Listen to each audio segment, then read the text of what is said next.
up, world? Patricia O'Connor and Frida Darcy here. We're piled up on the couch. I just got up from work a little while ago. Got a notice about noon that a package had shown up, and so I kind of sweated bullets knowing that I had a package hanging out down there in the mailroom. But when I got off work an hour ago and got to the mailroom, guess what? It was still there. So this is my box. Let's see what's in it. Let's see. What have I got here? Oh yeah, here we go. Buck's knife. Oh yeah. Buck's knife. I went to a auction on Facebook. It's called 99 cent auction. 99 cent auction. And there was a little tree on there, and I think if I remember the information as I saw it, the person had listed this tree across the country, and they had listed it for like starting bid. That was awful close to wrist the line. Like starting bid was like something small, $15 or $20. And then they said that, I think it was like $15, maybe 10 or 15, was the starting bid. They said no reserve. So if you bid on it, you know, if somebody bid on it, somebody was definitely going to win it. And then there was a word that was, or initial in the ad that said bin, B-I-N, bin, $65. So, bin. So, under the rules of the auction, you could bid what the entrance, goes starting bid $10. So you could go $10, and then somebody else goes $11, or $10 and a nickel. But bin, $65. What was that? Buy it now. So in other words, as you probably may have already guessed, people can go $11, $12, $15. Do I have 16? 16. Do I hear 20? Do I have and then they can do that, and then somebody can end the auction, goes $65, and they go, okay, you bought the tree, we'll mail it to you. What's your address? Just give us that.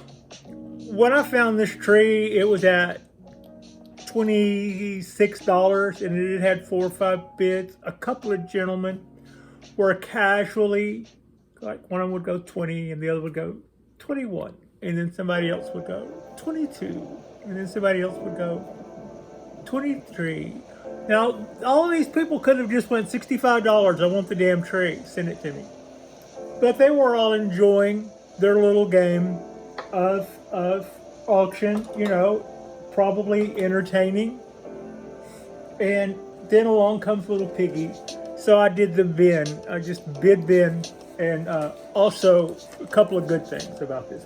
There's a good side to me being Piggy. One, this was the first of about 4 trees. And I was deciding whether or not I wanted to do the bin or not, because I could see that it had a little bit of reverse taper issues. Now, for me to jump in and stop those auctions, I mean, that's nothing dirty. People do that all the time. That's what the auction is all about. They probably weren't disappointed. There were other trees by that vendor. They could have just moved over to one of the other trees that was just like it, right? So I wasn't wrecking anybody's day or anything.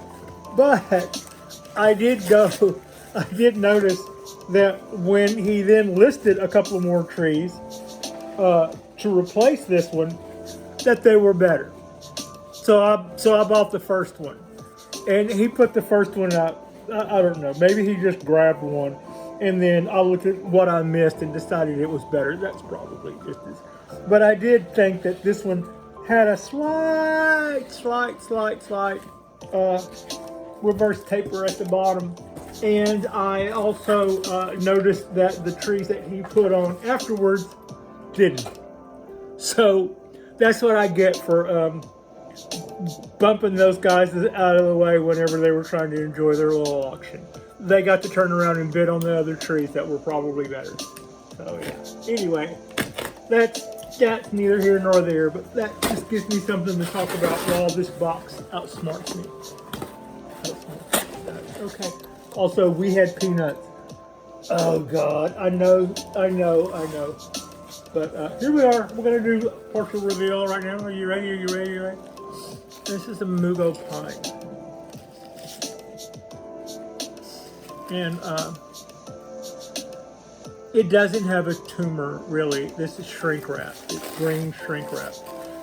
Great job. I'm not a fan of peanuts. And this was boxed in with 1,000,000 peanuts. So I sound like I'm complaining. I'm not. It looks like he did a really, really good job of securing this tree and packaging it up. See, it's got this somewhere. This shrink wrap is going to turn into bubble wrap because I can already. It all feels kind of the same, but I can already tell we're about to get into bubble-ition here. Go full bubble. We're almost full bubble. Here we go. 99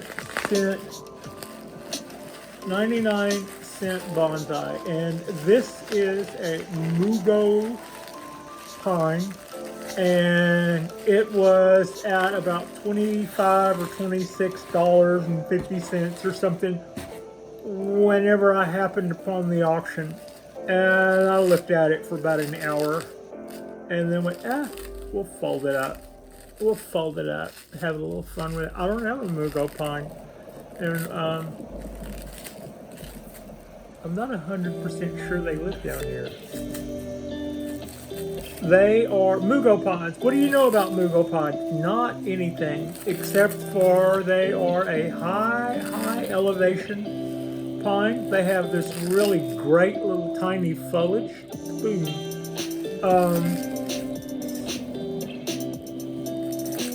Easy to shape, looks like, because this guy has got some good shape to it. I've seen the guys over at Bonsai IQ do some good Mugo Pines. I have also seen Bonsai Mirai.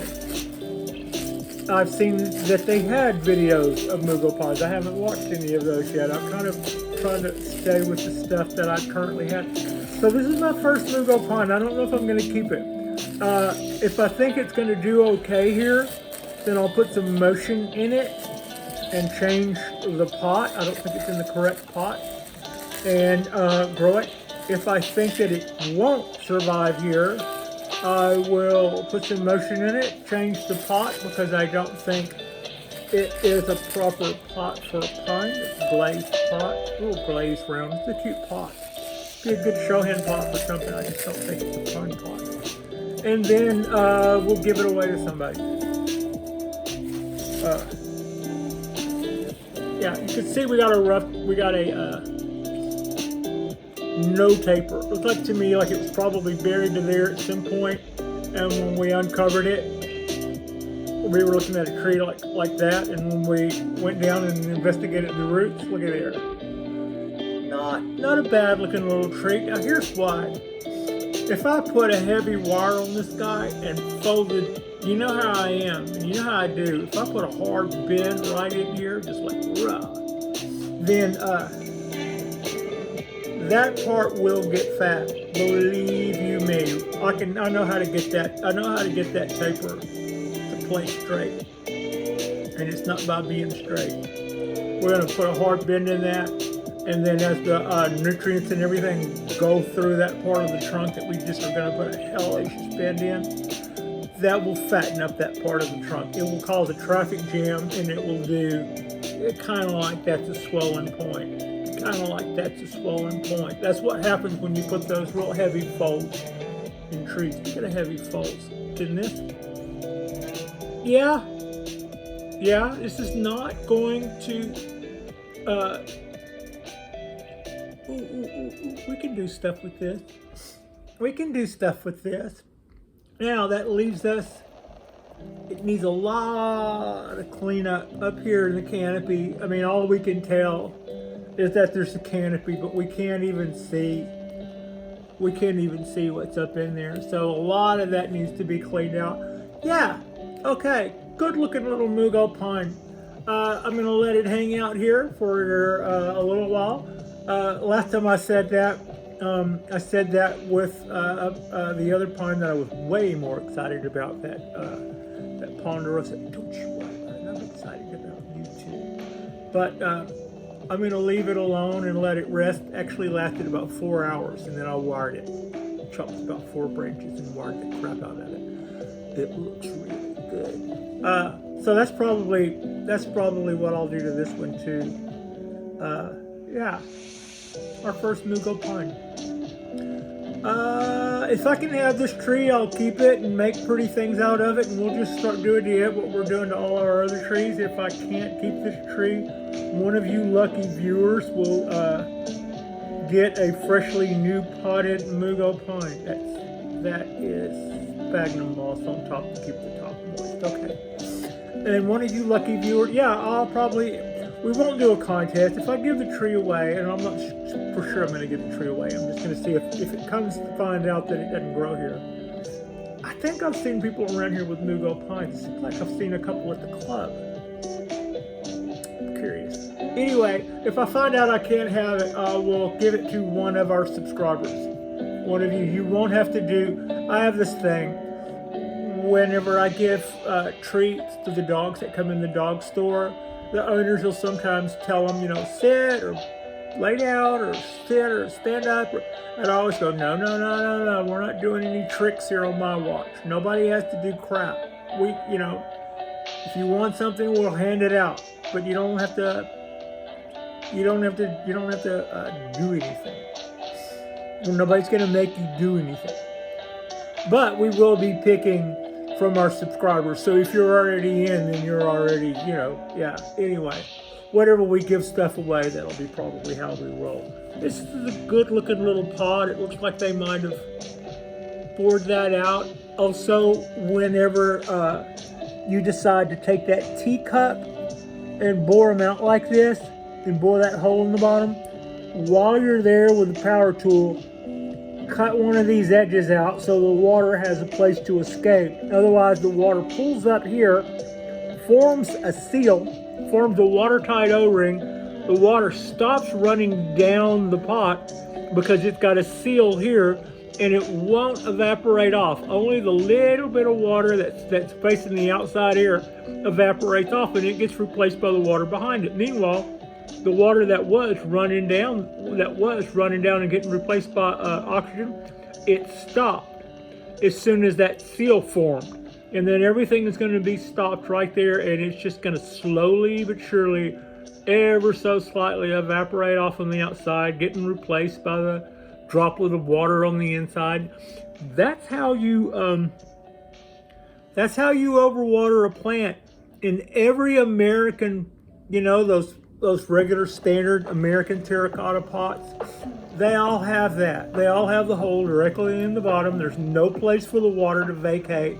If you just so much as cut an edge, one edge, even one little place right there to make it an imperfect seal, then the damn pot will drain. I don't know. Other countries know that, but apparently here we don't. So yeah. Anyway, like and subscribe if you guys haven't already. Our next post will be mañana. I will probably go to the city tomorrow for more electrolysis. Yay. Taser face. And then when I'm done with that, we will find something to shoot it. I've got a bazillion pine tree seeds that I need to start germinating and get those guys going. And before spring actually gets here, well, I want to see a ton of little Japanese black pines popping up. So that's something else that we have coming up to look forward to. And thank you so much for watching.